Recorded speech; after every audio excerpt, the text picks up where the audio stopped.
Well, today we look at one of the most familiar stories, yet one of the most perplexing stories in the history of the world. I got to share this story, the Passion story, with the kids at date night. And as I was reading this story to them right here where I'm standing, I thought, I wonder when was the first time I heard this story? And I can't tell you. I really don't know the first time I heard this story, which is a giant blessing in my life. But I tell you that to say, I know this story like the back of my hand. It is on one hand familiar. On the other hand, it is so profoundly a mystery. All of this at the same time. One way to describe this story, how most may see it on the surface, is as a tragedy. Yet sometimes Christians use the word to describe this story as good. This story is the ultimate paradox, and its significance can be found in so many ways. In fact, they have a complete theological term for it. It's called atonement theory, and there's so many different atonement theories we could go through, but we've been studying since Christmas with Matthew. And so today we're going to look at the story the way Matthew tells this story and try to learn from it the way Matthew seeks to teach it to us. And so again, we have to come back to this theme of battle strategies. Presidents, generals, military leaders, kings, history is filled with them. They all have their unique battle strategy. The thing that they did to give them success. For many of them, it was technology. They invented some weapon of war to either attack with or defend with that allowed them to prevail. For others, it was their military strategy and flanking or outwitting or ambushing that allowed them to be successful. It could be charisma or wit that drew people to them, that led them to outsmart others. For others, it could be using things like geography or weather to their advantage. And since the very first chapter, Matthew has been making the claim, since the genealogy, this claim that Jesus is the Messiah, the one fulfilling the prophecies, that he is the King of the universe. And so Jesus is employing here his battle strategy. And in human history, he is the only one to successfully go through with this battle strategy. So it was with the king fighting for his kingdom as the backdrop. Pray with me as we hear how this story unfolds. Our Father in heaven, give us eyes to see and ears to hear your reign on earth as it is in heaven. May your Spirit move in our hearts that we would see what Jesus did to become our King. Pour through me the gift of preaching, that the desire for Christ's kingdom would grow in our hearts. It's in Jesus' name that I pray this. Amen. Early in the morning, all the chief priests and the elders of the people made their plans how to have Jesus executed.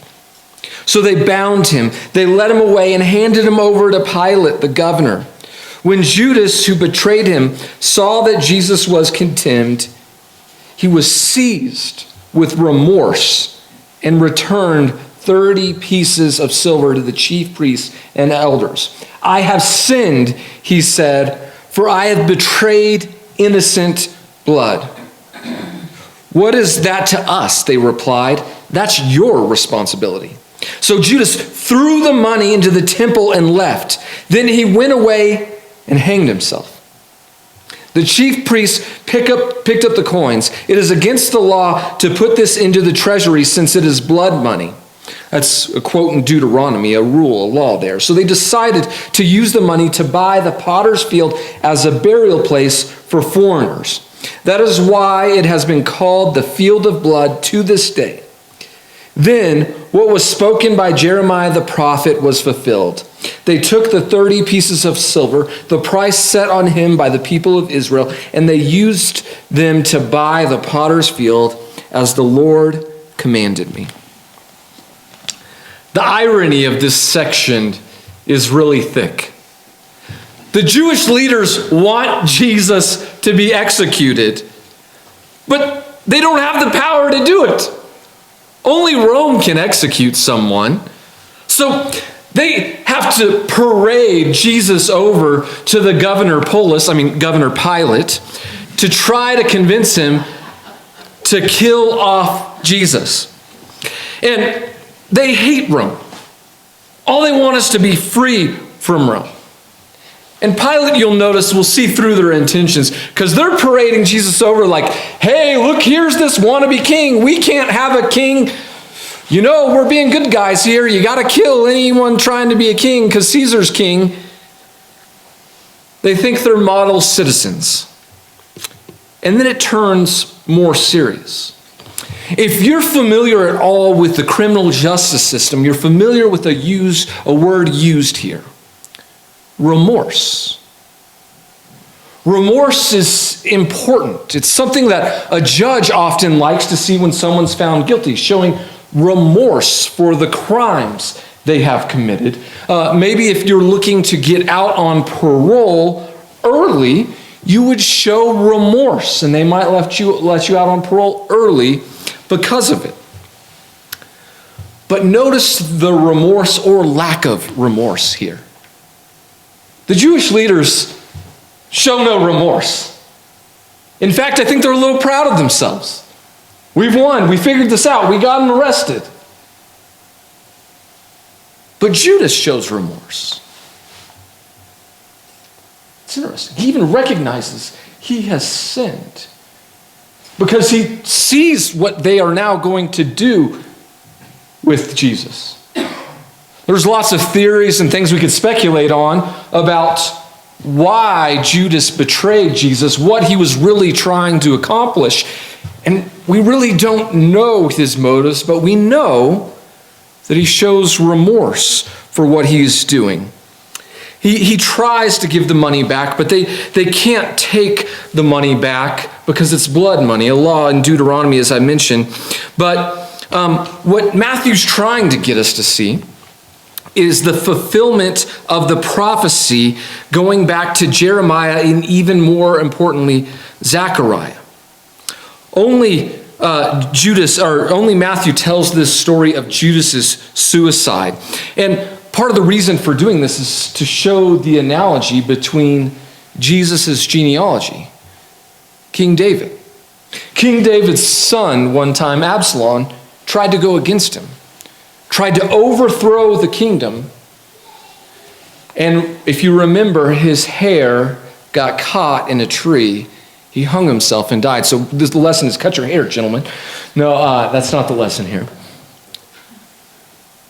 And it's playing out all over again. What's interesting, side note, is how David reacted to his son's death. His son is trying to overthrow him, to kill him, to become king. And when David learns of the news and everyone's excited, your kingdom's safe,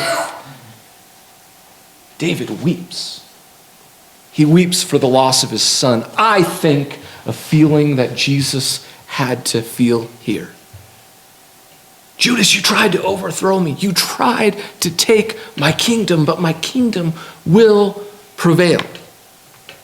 See, there's a word here for us about suicide. And given the events that I did not know of in our town that we prayed for earlier, and since suicide is the leading cause of death in our country, I feel the need to say a little bit of a word here for just a minute. There is a difference between remorse and restoration. In other words, there is a difference between shame and grace. Judas felt remorse. He knew what he did was wrong, but all he could do was feel the shame of the decision that he made.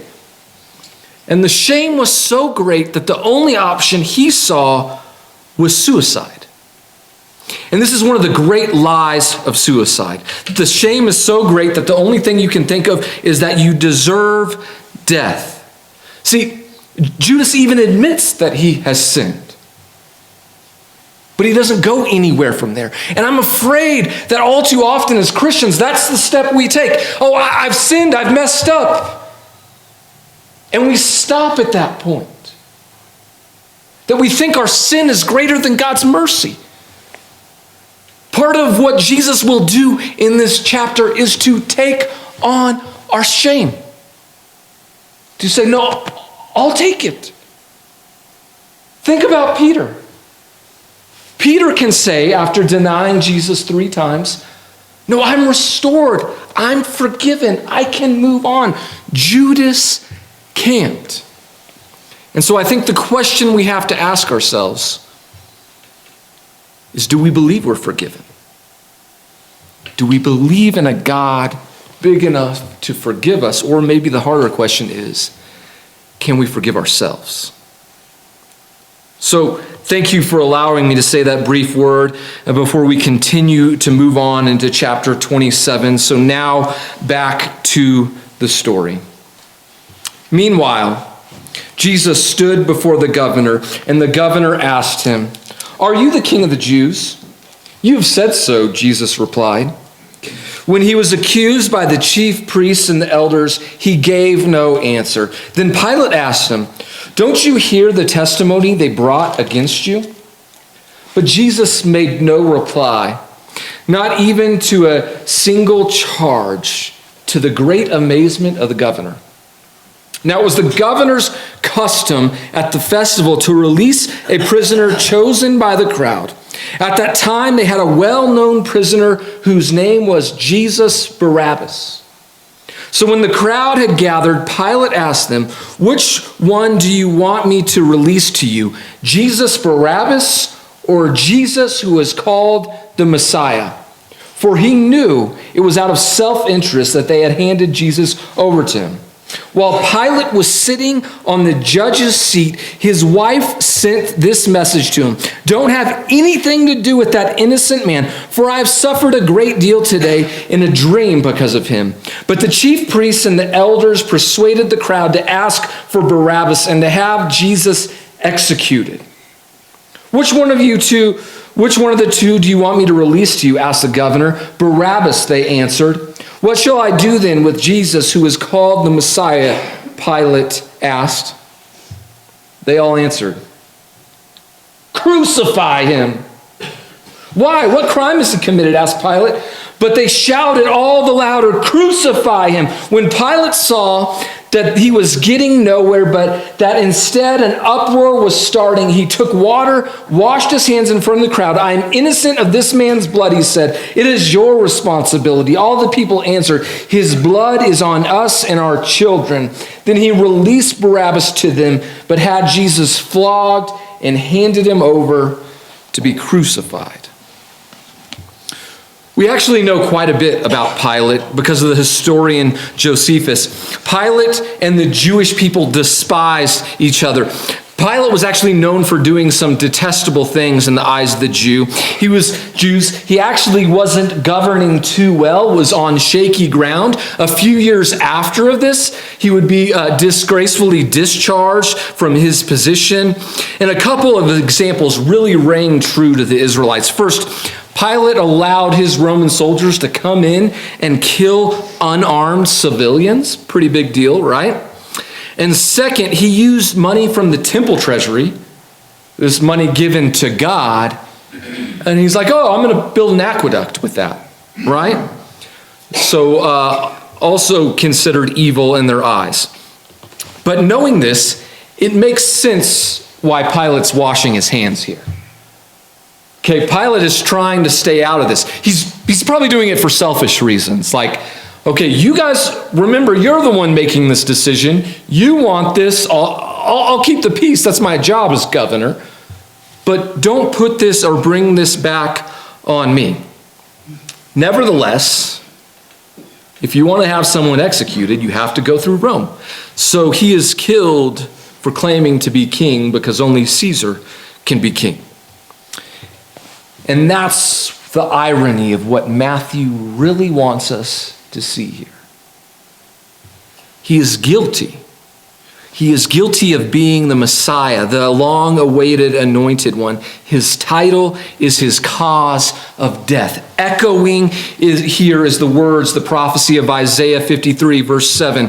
He was oppressed and afflicted, yet he did not open his mouth. He was led like a lamb to the slaughter, and as a sheep before its shears is silent, so he did not open his mouth. Pilate takes the opportunity to poke fun at the powerless Jews. He toys with them, messing with them. Okay, we can have one of these released, but you can't have both because I hold the power. Let's play with the crowd a little bit and see what they want.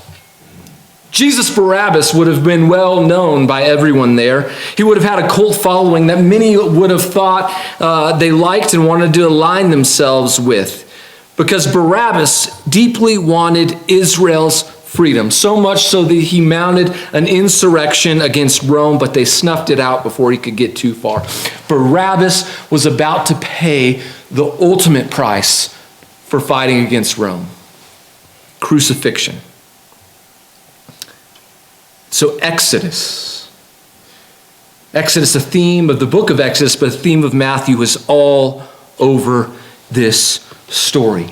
All Barabbas wanted, like many of us, was freedom.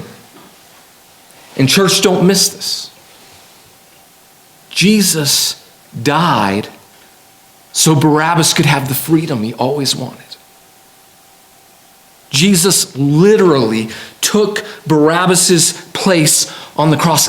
And we don't know about Barabbas after this. I wonder if Barabbas afterwards, after the Passion story, ever realized, reflected, thought about, considered, man, Jesus set me free. But before the judgment could actually be made, did you notice Pilate's wife sending in the special announcement that urgent news?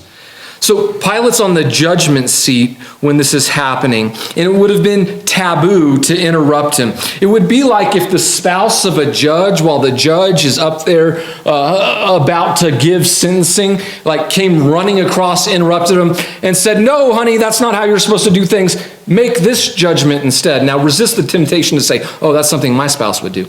That's not what's going on here, but this is a taboo situation because apparently that is how real the dream is.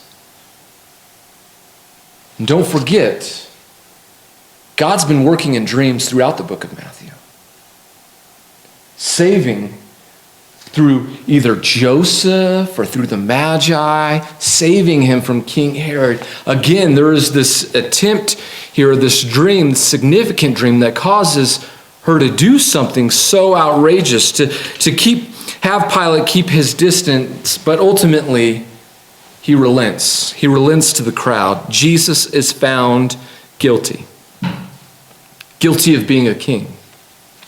So now it's time for a king's celebration. You know, like after we have presidents who are, they win the election or something, all the brown nosers come out. Let me tell you about how great this, they're trying to get on the good side. That's what unfolds here. Then the governor's soldiers took Jesus into the praetorium and gathered the whole company of soldiers around him. They stripped him and put a scarlet robe on him. And then they twisted together a crown of thorns and set it on his head. They put a staff in his right hand. They knelt in front of him and mocked him. "Hail, the King of the Jews," they said. They spit on him and took the staff and struck him on the head again and again. After they mocked him, they took off the robe and put on his own clothes on him. They led him away to crucify him. Now, for the perspective of the Roman soldiers occupying this foreign land, it's full of people who are looking at any point of weakness to overthrow them and run them out of the country. These soldiers would think of these wannabe kings like we would think of terrorists. So for them, it's their chance to blow off some steam, to poke some fun at the people who are always poking at them, to send a message to anyone else who has any of these kingship ideas of really who is in charge. But for Jesus, This is the prelude. This is the prelude to his inauguration. You know, right before when the dignitaries come in and say all those good things, unknowingly, this is what the Jewish soldiers or the Roman soldiers are doing for Jesus. A purple robe, the symbol of royalty, is put on him. They get him a scepter or staff, a symbol of judgment and ruling him. And the most important part of any king's celebration is the crown. There's something so significant about a crown if you think about it. A crown is so special, and Jesus has a crown just made for him. A crown I have never known any other king to wear. A crown of thorns. And thorns in life can hurt pretty bad. I can't imagine what those thorns would have felt like as they scraped and pierced his scalp, but Matthew doesn't want us to miss, in the middle of the tragedy, the good news. They hailed him as King of the Jews. They might have, instead of been screaming loyalty, mocking him, but they still hailed him as King of the Jews. Remember, in the last chapter, we found out that on command, Jesus has 72,000 angels that he could call on to come defend him. But the love of God instead is magnified in suffering. They beat him on the head, probably concussed him again and again. They led him away, and so now is time for a parade fit for a king. As they were going out, they met a man from Cyrene named Simon, and they forced him to carry the cross. They came to a place called Golgotha, which means the place of the skull. There they offered Jesus wine to drink, mixed with gall, but after tasting it, he refused to drink it. When they had crucified him, they divided up his clothes by casting lots, and sitting down, they kept watch over him there. Above his head, they placed the written charges against him. This is Jesus, the King of the Jews. 2 rebels were crucified with him, one on his right and one on his left. Those who passed by hurled insults at him, shaking their heads and saying, "You are going to destroy the temple and build it in 3 days. Save yourself. Come down from that cross if you are the Son of God." In the same way, the chief priests, the teachers of the law, and the elders mocked him. He saved others, they said, but he can't save himself. He's the King of Israel. Let him come down from the cross and we will believe in him. He trusts in God. Let God rescue him now if he wants him. For he has said, "I am the Son of God." In the same way, the rebels who were crucified with him also heaped insults on him. Jesus cries out and is beaten so badly. He's beaten so badly, he needs an escort for his parade. Simon is forced to do the job. And usually, a parade with a king, right? It's filled with cheesy smiles and that really annoying wave. Wave like a normal person. All the waves are always so weird. And this is the opposite. This is a painful, bloody, dizzying, concussed parade as he's slogging up that hill, needing help to get his cross to the top of the mountain. And they hang him on the cross, gamble over his clothes. The leaders of Israel come and mock them. They are sore winners here. They think they have won the battle and they have come to rub it in Jesus' face. Even the rebels, we often call them criminals. Rebels, Matthew says here. Rebels who tried to lead a rebellion against Rome. Even them are mocking them. Matthew doesn't give the account of the one repenting. Maybe it took him some time, as depicted in other Gospels, but they're mocking him here. And Matthew wants us to see the victory. Because in the middle of all the loss, there is victory. Above his head is the charge against him. This is Jesus. Jesus, the King of the Jews. Even the Jewish leaders call him the King of the Jews. and few better words have ever been written. So gaze upon this cross with me one more time as we see this king. From noon until 3 p.m, darkness came over the land. About 3 p.m, Jesus cried out in a loud voice, "Eli, Eli, lama sabachthani," which means, my God, why have you forsaken me?" When some of those standing there heard this, they said, "He's calling Elijah." Immediately one of them ran and got a sponge. He filled it with wine vinegar, put it on a staff, and offered it to Jesus to drink. The rest said, "Now leave him alone. Let's see if Elijah comes to save him." And when Jesus cried out again in a loud voice, he gave up his spirit. At that moment, the curtained temple was torn in two from top to bottom. The earth shook, the rocks split, the tombs opened. The bodies of many holy people who had died were raised to life, then came out of the tombs after Jesus' resurrection and went into the holy city and appeared to many.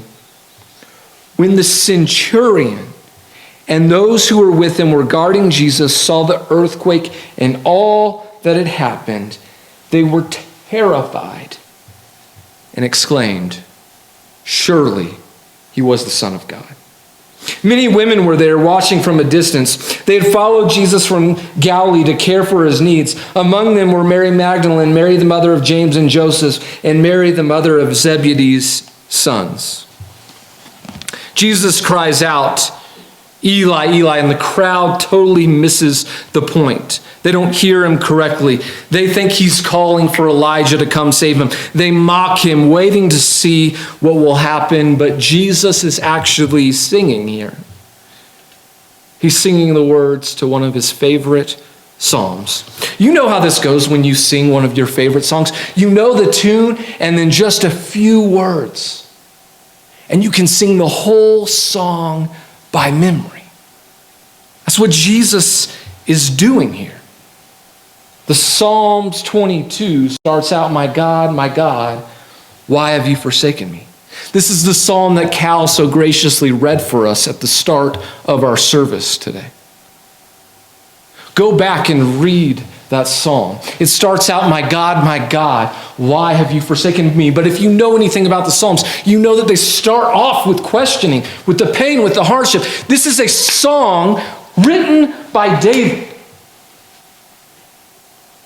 And it continues on, and I just encourage you on your own this afternoon to read this psalm in light of the cross and see how well it aligns with Jesus' crucifixion. But here's how it ends.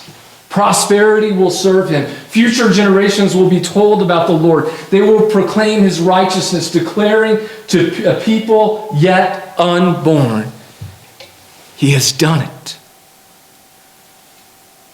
Can you see, church? He has done it here. He has been inaugurated as king, king of the world.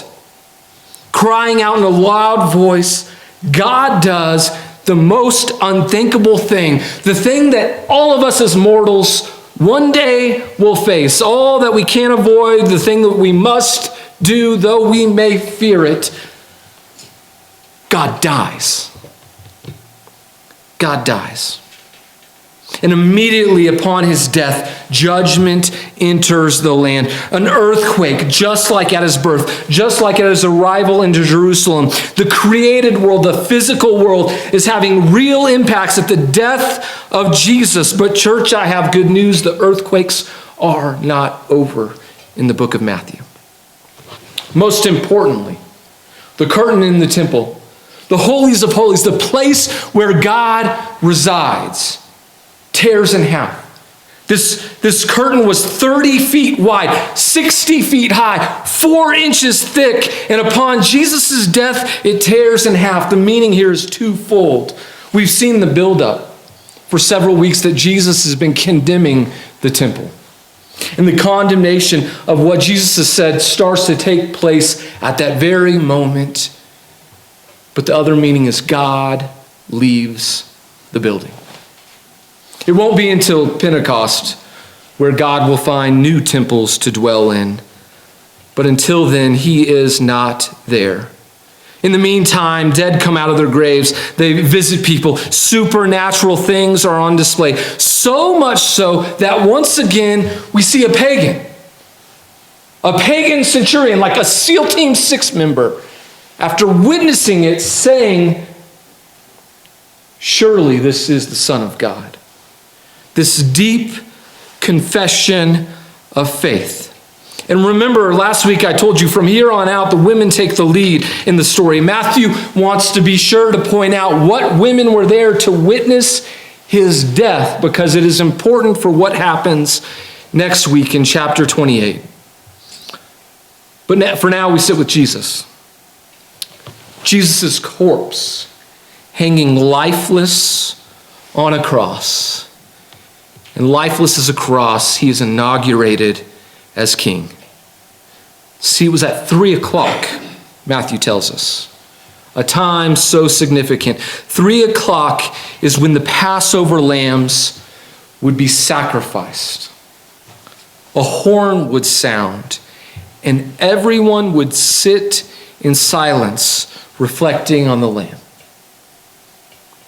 There is no coincidence that as the horn is blowing, Jesus is crying out, and all would sit in silence, remembering when God passed over them. When God didn't give them what they deserved, when God gave them life, that when God allowed them to move on, to leave their slavery and instead go into freedom. And I wonder if any of them sitting in that moment realized the freedom they were given at that very instant. So can you see it, church? Can you see what Jesus is doing here? Can you see his battle strategy? Here, Jesus has set the stage for his battle. He's doing what he's been talking about. And the story isn't over. It'll come back next week for the rest of the story. But Jesus has successfully fulfilled his mission. His mission on earth. The rest is up to the work of God inside of him, which we will see more on. But more importantly, the cross is Jesus living out his teaching, practicing what he preaches. The cross is Jesus living out the Sermon on the Mount. Jesus is being the light on the hill, the light of the world. He's turning the other cheek as he's beaten. He's going the extra mile for the Roman soldiers. He's doing these things he taught. Because Christianity isn't just a fairy tale about having all these wonderful inner spiritual experiences. It's about real life.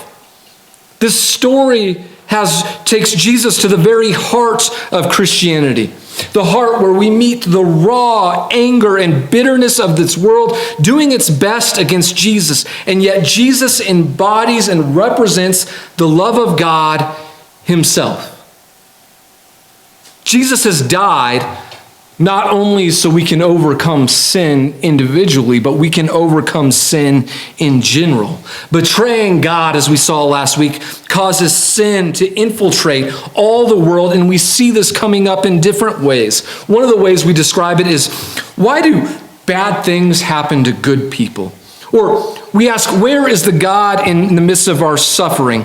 We feel the pain not only of our own sin, but of others' sin. The heartbreak of an abandoned child, the pain of a loved one's addiction, and the hurt of people's greed. We know the suffering of this world all too well. And the cross is God not saying, not only do I see your suffering, but I'll join you in it.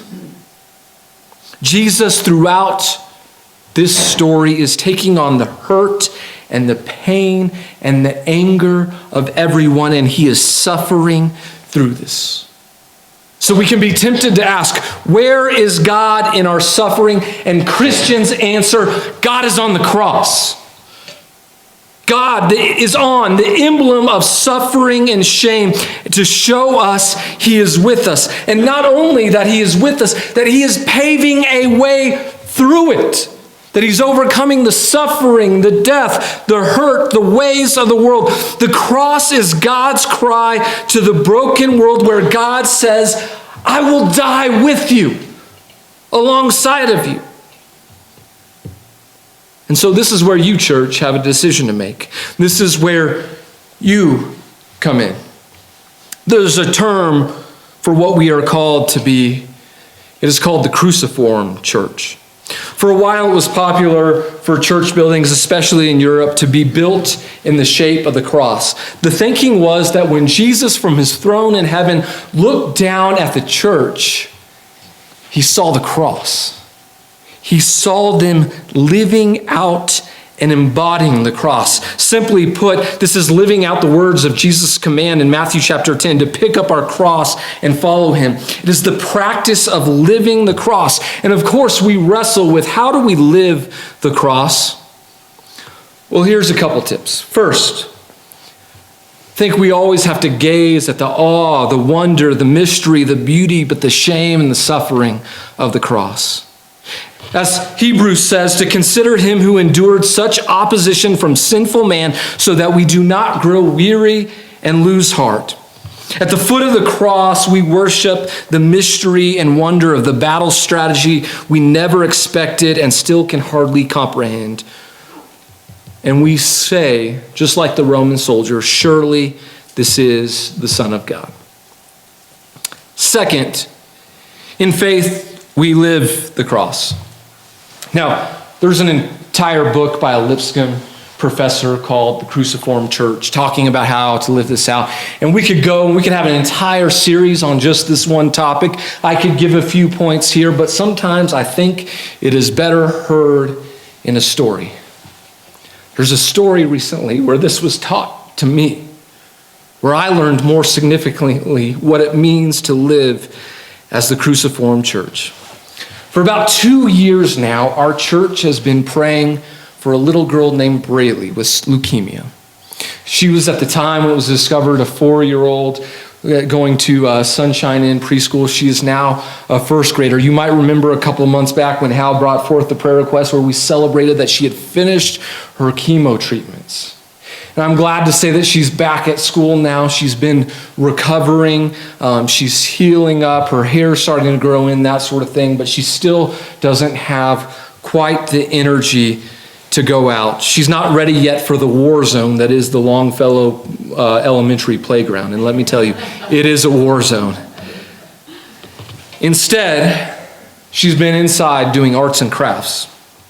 One morning before school, one of Silas's best friends, Kaylee, came and talked to him. Kaylee is Braylee's cousin. Kaylee said, "Silas, are you going to join Braylee and I again today?" And he quietly said, yeah, I am. I'm planning on it.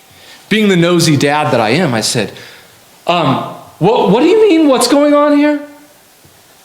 And Kaylee explained to me that since Braylee doesn't have the energy to go out to recess, she sits in her teacher's classroom and she colors and she does a few things, and she's needed a few people just to sit alongside her. And so Kaylee and Silas were going to sit with her during recess. Now, for a second grade boy to give up recess is a really big deal, okay? There's some important soccer games going on at that time. I was shocked at that. But on the way home, I wanted to ask him more about it, if he understood the magnitude of what he was actually doing. And what he said actually blew me away more. I said, "Silas, why is it that Braylee can't go to recess? What's going on here?" And he said, "Dad, she can't go out on the playground because she doesn't want to give everyone cancer."